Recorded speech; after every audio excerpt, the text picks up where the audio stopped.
Lors de ce congrès SMA Europe, donc qui se passe à Ghent, j'ai eu l'opportunité de modérer la session qui s'intéresse aux atteintes musculaires dans la SMA. Donc moi j'ai fait une présentation qui s'intéressait aux questions de régénération et de réparation tissulaire, qui en fait sont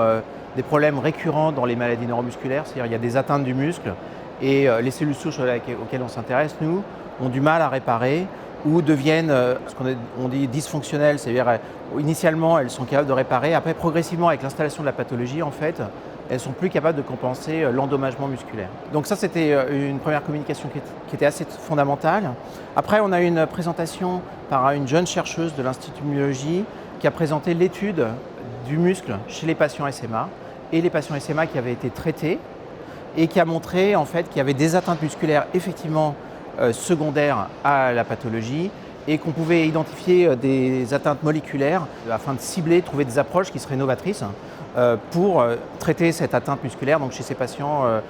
SMA. Et ensuite, il y a eu 3 communications en fait, de partenaires privés qui ont montré différentes approches qu'ils ont également pour corriger les atteintes musculaires chez ces mêmes patients SMA et qui montrent en fait que les développements cliniques vont au-delà de la thérapie génique et des approches qui sont déjà en fait en application, mais qui ont des limitations, puisqu'on s'aperçoit qu'on a une hétérogénéité dans la réponse des patients, qu'il faut avoir un traitement qui commence très tôt, et parfois le diagnostic, la pathologie n'est pas assez précoce en fait pour pouvoir faire un traitement efficace. Et donc ces approches ont pour but en fait de réduire les atteintes musculaires chez ces patients en complément des approches de thérapie génique qu'on peut mettre en place.